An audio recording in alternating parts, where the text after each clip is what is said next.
প্রশাসন তোমায় জবাব দিতেই হবে। তাদেরকে রক্ষা করা হচ্ছে, প্রশাসন তোমায় জবাব দিতেই হবে। হত্যাকাণ্ডের পেছনে কারা জড়িত, প্রশাসন তোমায় জবাব দিতেই হবে।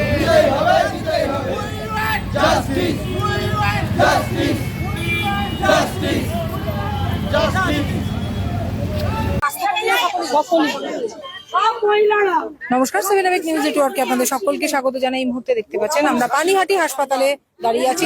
পানিহাটি হাসপাতালের চিকিৎসক, নার্স, স্বাস্থ্যকর্মী সহ সকলেই কর্তব্যরত মহিলা ডাক্তারের আর্জি করে কর্তব্যরত মহিলা ডাক্তারের বর্বরোচিত আচরণ এবং হত্যার প্রতিবাদে ধিক্কার জানিয়ে মিছিল করে তারা এই মুহূর্তে হাসপাতাল চত্বরে উপস্থিত হয়েছেন।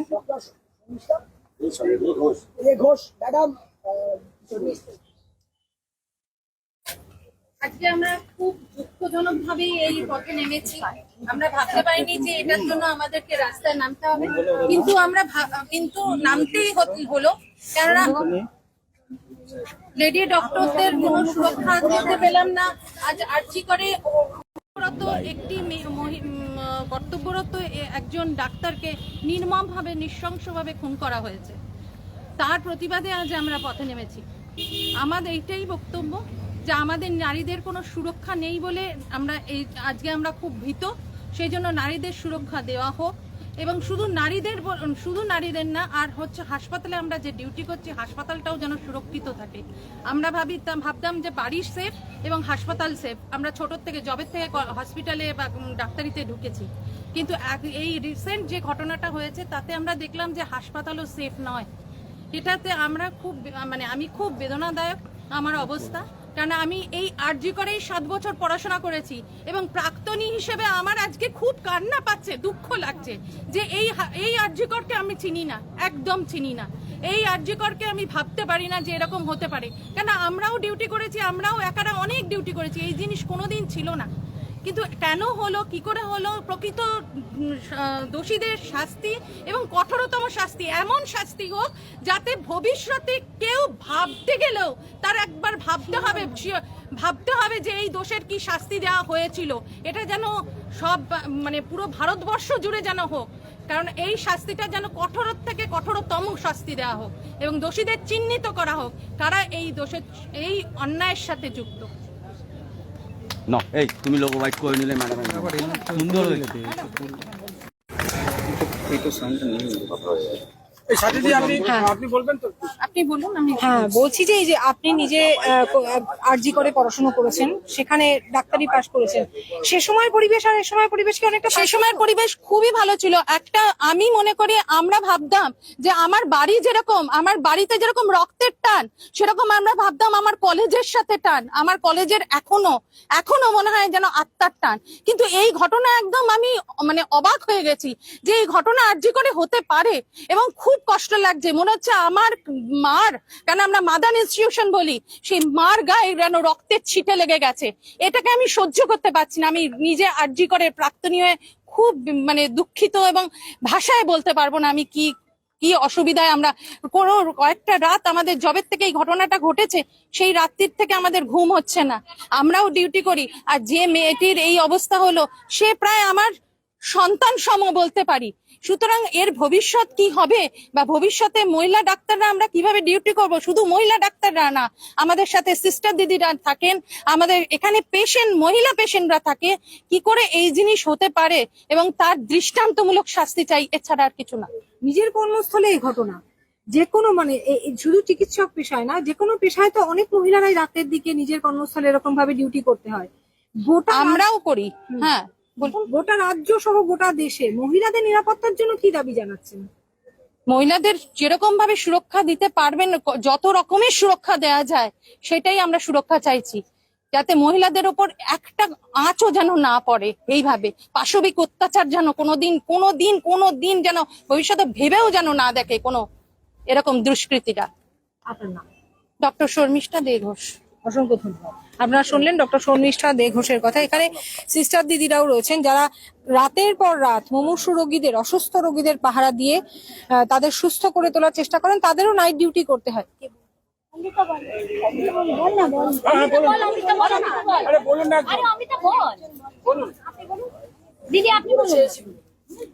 আপনারা জানেন যে রাতের পর রাত তারা সুস্থ করে তোলার চেষ্টা করেন। আমরা মনের কথাগুলো প্রকাশ করবে। আরে মনের যে আপনার এই যে ঘটনাটা হওয়ার পর আপনার যে মনের যে অবস্থা সেটা সীমাদি দুটো কথা বলুন। সীমাদি আপনি বলুন। আমাদের অসুবিধাটা জানা।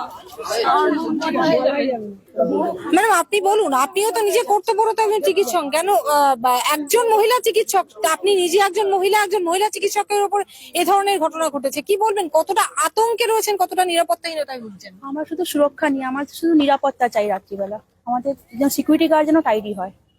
আমাদের যারা রাতে সবাই ডিউটি করি সবার যেন নিরাপত্তা দরকার। আমাদের নিরাপত্তারই আপনাদের পরিবারের লোকজন নিশ্চয়ই আতঙ্কে রয়েছেন, কারণ সবাই আমরা রাতে আসি, সবাই আতঙ্কিত আমাদের পরিবারে। নিজের কর্মস্থলে এই ঘটনা মানে যখন শুনেছেন তখন কি প্রতিক্রিয়া হয়েছিল যে আপনিও তো এরকম স্বাস্থ্যকর্মী একজন? হ্যাঁ, আমরা প্রত্যেকেই মা। প্রথম একটা এইভাবে কর্মস্থলে হলো তারপরে একটা মানে একজন মহিলার সঙ্গে হলো, খুবই পাশবিক অত্যাচার, খুবই আমরা মর্মাহত এই জন্য। আপনার নাম? জ্যোতি আগরওয়াল। ধন্যবাদ। আপনারা দেখতে পাচ্ছেন, কি বলবেন দাদা? আপনি একজন স্বাস্থ্যকর্মী, ওতপ্রোতভাবে হাসপাতালের সাথে জড়িত। রাত্রে স্বাস্থ্যকর্মী, নার্স দিদিরা সহ, চিকিৎসকরা সহ এইখানটায় ডিউটি করে রাতের পর রাত। নিরাপত্তাহীনতায় আপনি কতটা ভুগছেন? আপনার ঘরেও সন্তান রয়েছে, মেয়ে সন্তান আছে। নিরাপত্তা থেকে সবচেয়ে যে জায়গাটায় মধ্যে কষ্ট পাচ্ছি, আর যদি প্রতিবাদ না করি তাহলে আমি আমার মেয়ের কাছে জবাবদিহি করতে পারবো না যে আমার মেয়ের জন্য কি একটা রাজ্য বা কি একটা দেশ তার জন্য রেখে গেলাম। খুব মনে করে বলছি যে আগামীকাল আমাদের শত শহীদের রক্তের রাগানো স্বাধীনতা দিবস, তার এমন একটা আগে আমরা এমন একটা সংকটময় অবস্থায় উপস্থিত হয়েছি। আমার মেয়ে চিকিৎসা নিয়ে পড়াশুনো করবার তার যে ভাবাবেগ, সেই ভাবাবেগটা আজকে নষ্ট হয়ে যাচ্ছে এবং আজকে তারা সুরক্ষিত নয়।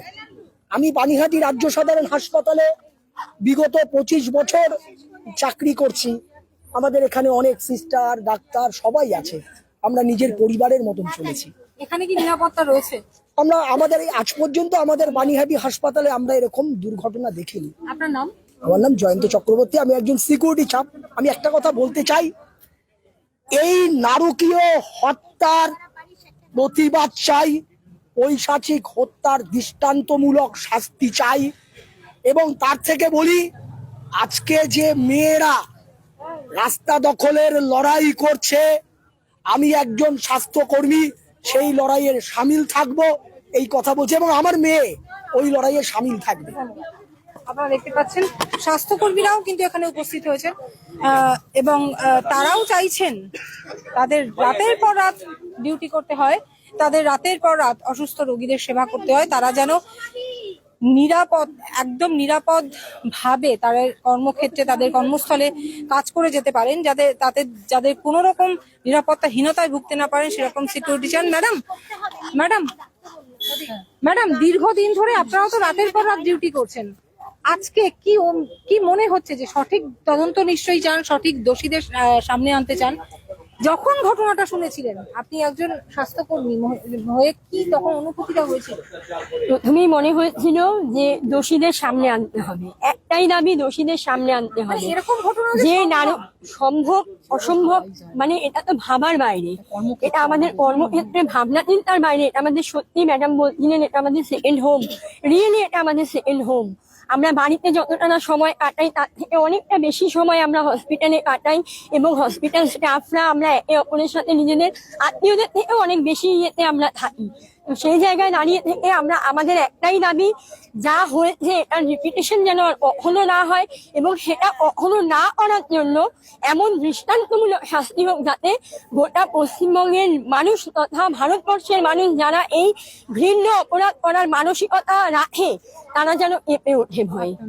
আমার নাম তানিয়া ব্যানার্জি, আমি মেডিকেল টেকনোলজিস্ট। আচ্ছা ম্যাডাম, এই যে সিবিআই তদন্ত হচ্ছে, গতকালই হাইকোর্ট নির্দেশ দিয়েছে এবং আজকে অলরেডি সিবিআই অফিসারেরা চলে এসেছেন, দিল্লি থেকে চলে এসেছেন, গতকালই হ্যান্ডওভার শুরু হয়ে গিয়েছে। তাতে কি আপনারা খুশি মনে করেন? আসল দোষীরা শাস্তি পাবে? খুশি তো প্রথমে নই, এই ঘটনাটা তো খুশির ঘটনা নয়। এটা আমার মেয়ের মতো, একটা মেয়ে যদি মারা যায় তার কাজের জায়গায়, আমার সবচেয়ে খারাপ লাগে একজন মা হিসেবে। তারপর সিবিআই তদন্ত নিশ্চয়ই হবে, তদন্ত হোক। আমরা চাই যে এমন শাস্তি হোক যাতে প্রত্যেক ধর্ষকের বুক কেঁপে ওঠে যে এরকম ঘটনা ঘটাবার জন্য আমরা যেন ওই সঠিকভাবে এগোই। ওটাই যেন থেমে না। এই ঘটনার পর নিজের কর্মস্থলে কি নিরাপত্তাহীনতায় ভুগছেন, বা গোটা রাজ্যের মেয়েরা বা গোটা দেশের মেয়েরা কি মনে করে নিরাপদ রয়েছে কি? নিরাপত্তাহীনতায় যদি ভুগি তাহলে তো আমরা বেরোতে পারবো না, রাতের কাজে তো আমরা কোনোদিনই বেরোতে পারবো না। এটা তো ভাবনাই নয়। আসলে এই আকাশটা আমাদেরও হোক, আমরা এই কথাটা শেষ মুহূর্তে বলতে চাই, শুধু ওদের নয় আমাদেরও হোক, যাতে আমরা সবাই সুন্দরভাবে রাতের বেলাতেও কাজে বেরোতে পারি, মানে মেয়েরা রাতেও যাতে নিরাপদ থাকে। আপনার নাম? Soma Chakraborty, medical technologist, lab. অসংখ্য ধন্যবাদ। আপনারা শুনলেন যে মহিলা চিকিৎসক, এমনকি কর্তব্যরত নার্স, সিস্টার প্রত্যেকেই উপস্থিত হচ্ছেন। আপনারা দেখলেন আজ পানিহাটি রাজ্য সাধারণ হাসপাতালে এই বর্বরচিত হত্যাকাণ্ডের, আরজিকর মেডিকেল কলেজের কর্তব্যরত মহিলা চিকিৎসকের নৃশংস হত্যাকাণ্ডের প্রতিবাদ গোটা রাজ্য, গোটা দেশ জুড়ে হচ্ছে। এর আগেও চিকিৎসকরা কর্মবিরতির ডাক দিয়েছেন। আজকে গোটা রাজ্যের প্রত্যেকটি সরকারি হাসপাতালে আউটডোর বন্ধ। কিন্তু শুধুমাত্র বন্ধের ডাক দিয়ে হবে না, তারা চাইছেন নিরাপত্তা, একদম সঠিক নিরাপত্তা, যাতে রাতে তাদের এই সেকেন্ড হোমে, তাদের অফিসটা, তাদের এই কর্মস্থল, তাদের সেকেন্ড হোম দীর্ঘ সময় তাদের কাটাতে হয়, এখানে যাতে তারা নিরাপদ ভাবে নিশ্চিন্তে কাজ করতে পারে, কারণ তারা মানুষের সেবায়। তবে শুধুমাত্র চিকিৎসা কেন্দ্রই নয়, গোটা রাজ্যের, গোটা দেশের প্রত্যেকটি কর্মক্ষেত্রে মহিলারা যাতে নিরাপদে থাকে, রাতেও যাতে মহিলারা নিরাপদে থাকে, তারা সেই সুরক্ষার দাবি জানাচ্ছেন। এবং এই বর্বরচিত যে হত্যাকাণ্ড, তাতে যারা আসল দোষী তাদের খুঁজে বের করে সঠিক এবং দৃষ্টান্তমূলক শাস্তির দাবি করছেন। আমরা পানিহাটি রাজ্য সাধারণ হাসপাতালের ছবিটা দেখলাম, এই একই ছবি কিন্তু আজকে গোটা রাজ্যের প্রত্যেকটা সরকারি হাসপাতালে চলছে। বিভিন্ন রাজনৈতিক সংগঠনের পক্ষ থেকে তো বটেই, পাশাপাশি এই সরকারি হাসপাতালের চিকিৎসক, স্বাস্থ্যকর্মীরাও এই প্রতিবাদের ডাক দিয়েছেন। আপনারা দেখলেন এই ঘটনা পানিহাটির, এই একই ছবি আপনারা কিন্তু গোটা রাজ্য জুড়ে প্রত্যেকটা সরকারি হাসপাতালেই দেখতে পাবেন। এই আরজিকর হাসপাতালের নারকীয় হত্যাকাণ্ডের বিভিন্ন খবরের আপডেট আমরা ধারাবাহিকভাবে সম্প্রচার করছি। আরো আমাদের নজর থাকবে এই দিকে, এবং এই খবরের আরো ধারাবাহিকভাবে যে সমস্ত আপডেটগুলো আমাদের কাছে এসে পৌঁছেছে, তা যদি আপনারা জানতে চান, বা কি কি ঘটছে, সিবিআই তদন্তের গতি প্রকৃতি, বা আরো কি কি ঘটনা ঘটছে, সেগুলো যদি জানতে চান, অবশ্যই 7 নিউজ নেটওয়ার্ক চ্যানেলটিকে লাইক করবেন, সাবস্ক্রাইব করবেন, বেল আইকন বাটন প্রেস করতে ভুলবেন না। শ্যামল পাল, গৌতমী নাথ, 7 নিউজ। জয় হিন্দ।